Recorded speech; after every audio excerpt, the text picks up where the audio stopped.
Friends, welcome to my channel. రాత్రి కృష్ణప్రసాద్ బాగా తాగడంతో hang ఓవర్తో తెల్లవారగానే లేచి కూర్చొని తల పట్టుకుంటూ అమ్మా తలనొప్పి, మీరా ఎక్కడున్నావు మజ్జిగ అని అరుస్తూ ఉంటాడు. సోఫాలో కేపీకి ఎదురుగా కూర్చొని కన్నీళ్లు పెట్టుకుంటూ ఉంటుంది మీరా.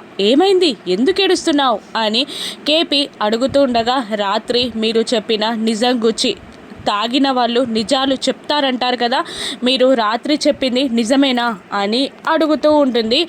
మీరా తాగడం కరెక్టే, తాగితే నిజం చెప్పడం కరెక్టే, ఇంతకేం చెప్పాను అని కేపీ అడుగుతుండగా, అపూర్వ వదిన మీరు కలిసి నా దేవత అయిన శోభాచంద్ర వదినని చంపేశారని చెప్పారు, నిజంగానే నిజమా అని అడుగుతుండగా, అవునా నిజమా బావగారు అది నమ్మారా అని అడుగుతూ ఉంటాడు కేపీ. నమ్మలేదు, 2 కోట్లు కొట్టేశాక ఆ నిందల్ని తనపై వెయ్యాలని ఇదంతా చేస్తున్నావని అపూర్వ వదిన చెప్పింది. ఆ మాటలే నమ్మారు.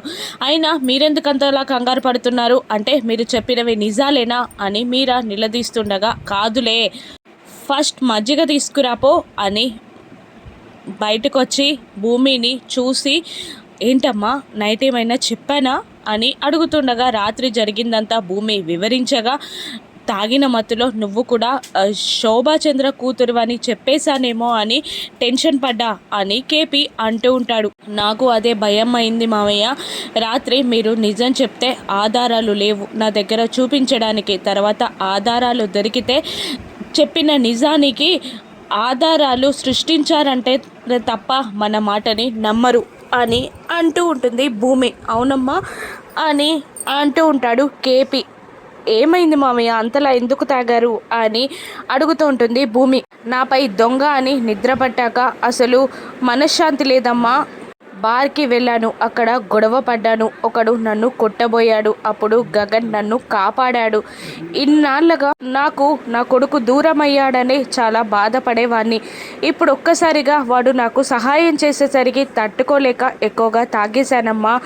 ఈ నుంచి నేను జాగ్రత్తగా ఉంటాను అని కేపీ అనగా, అలాగే మావయ్య ఆఫీస్కి వెళ్తాను అని భూమి బయలుదేరుతుంది. ఇక గగన్ క్యాబిన్లో వర్క్ చేసుకుంటూ ఉండగా భూమి ఆఫీస్కి చేరుతుంది. ఇక ఇందు కూడా కార్లో ఆఫీస్కి చేరుతుంది.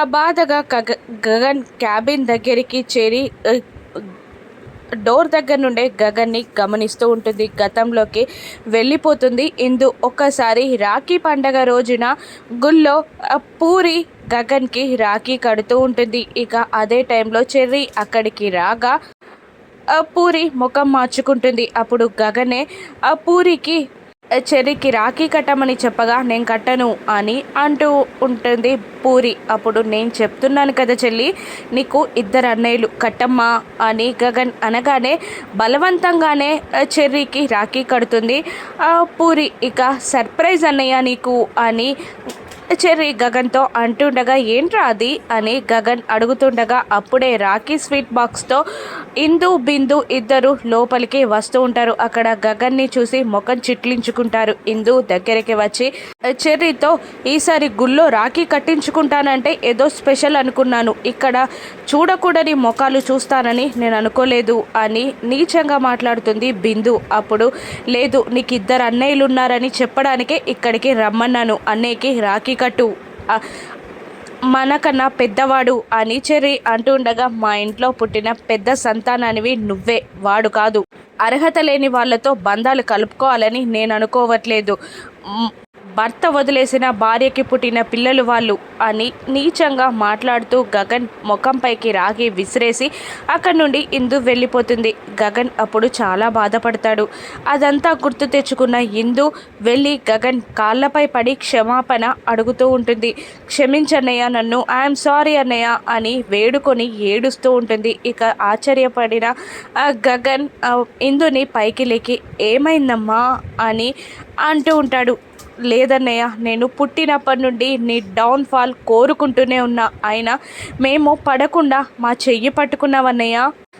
మేము నిన్ను అంత అసహించుకుంటే మాపై ఎందుకు అంత ప్రేమ చూపించావన్నయ్య అని అంటూ ఏడుస్తూ ఉంటుంది ఇందు కన్నీళ్లు తుడుస్తూ. గగన్, అన్నావు కదమ్మా నువ్వే చెల్లి అని, నా చిన్న చెల్లి ఏది చేసినా నాకు తప్పనిపించదమ్మా, నా ముగ్గురు చెల్లెళ్ళు నాకు ఒక్కటే అని అంటూ ఉంటాడు గగన్. ఇంతకీ ఏమైందమ్మా అని గగన్ అడుగుతూ ఉండగా, నాకు కట్నం ఇవ్వలేక మా అమ్మ నాన్న సతమత పడుతుంటే అపూర్వ అత్తయ్య మోసం చేస్తే నువ్వే కదన్నయ్య నాకు కట్నం ఇచ్చి నన్ను ఆదుకున్నది అని అంటూ ఉండగా గగన్ ఆశ్చర్యపోయి, అయినా మీ అత్తమామలకి చెప్పొద్దని చెప్పాను కదమ్మా అని అంటూ ఉంటాడు గగన్.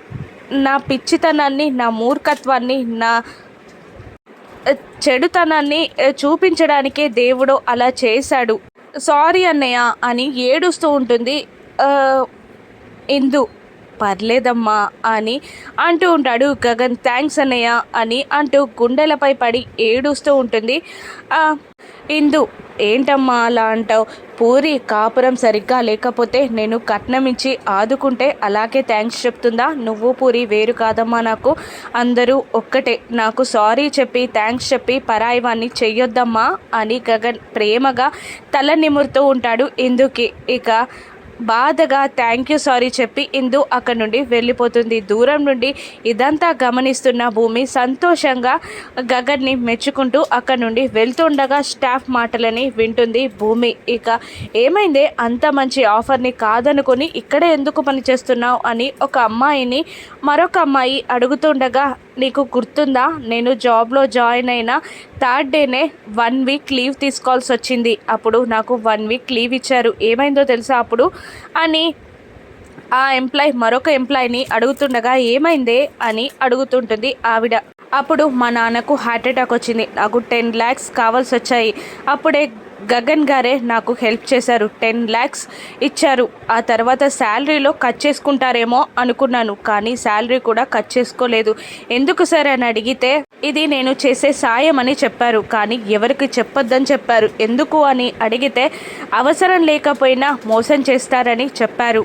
అందుకే ఈ జాబ్ ఎక్కువనా, నాకు మా నాన్నగారి ప్రాణాలు నిలబెట్టిన ఈ జాబ్ ఎక్కువనా, గగన్ గారు ఎక్కువనా చెప్పు అని ఎంప్లాయ్ అంటుండగా, గగన్ బాసే గ్రేట్, ఈ జాబే కరెక్ట్ అని అంటుంటుంది ఫస్ట్ ఎంప్లాయ్. ఇక అదంతా విన్న ఆ భూమి ఆనందంగా వెళ్ళి గగన్ని వాటేసుకొని, మీరెంత గొప్పవారండి, మిమ్మల్ని హీనంగా చూస్తూ చంపాలని చూసిన వ్యక్తులకి సాయం చేస్తారు, మీ ఎంప్లాయీస్ కష్టాలు భరిస్తారు, మీ ఎంప్లాయీస్కి అండగా నిలుస్తారు. మీలాంటి వాళ్ళు నన్ను ప్రేమించడం నాకు చాలా అదృష్టం అని భూమి ఏడుస్తూ ఉండగా, ఇక ఒక్కసారిగా ఆ భూమికి గుళ్ళో తను ఐ లవ్ యూ చెప్పిన విషయం గుర్తొస్తుంది. కానీ భూమి తన లవ్ని యాక్సెప్ట్ చేయకపోవడం, ఇంటికి వెళ్ళినప్పుడు ఆ నెక్లెస్ని విసిరి తన ముఖంపై కొట్టడం అన్నీ గుర్తు తెచ్చుకొని, జరుగు భూమి వదులు అని అంటూ దూరం జరిపేస్తాడు. ఇక ఇలా అంటుంటాడు గగన్, నేను గొప్పవాణ్ణి కాదు, అయినా నీ దృష్టిలో గొప్పవాణ్ణైనా ఫలితం ఏముంది? నాకు నచ్చిన వాళ్ళ మనసులో నేను గుప్పెడంత ప్రేమని కూడా నింపలేకపోయాను, వాళ్ళ మనసులో స్థానం సంపాదించలేకపోయాను. తెలుసు కదా శరత్చంద్ర, నేను శత్రువులమని. నువ్వు ఇలా మాట్లాడడం కరెక్ట్ కాదు, వెళ్ళు భూమి అని అంటూ ఉండగా బాధగా వెళ్తూ భూమి గగన్ని చూస్తుంటుంది. గగన్ కూడా తిరగకుండా భూమి వైపు చూస్తుంటారు. గగన్ భూమి కలిసేలేదా రాను ఎపిసోడ్స్లో చూద్దాం. Thank you for watching.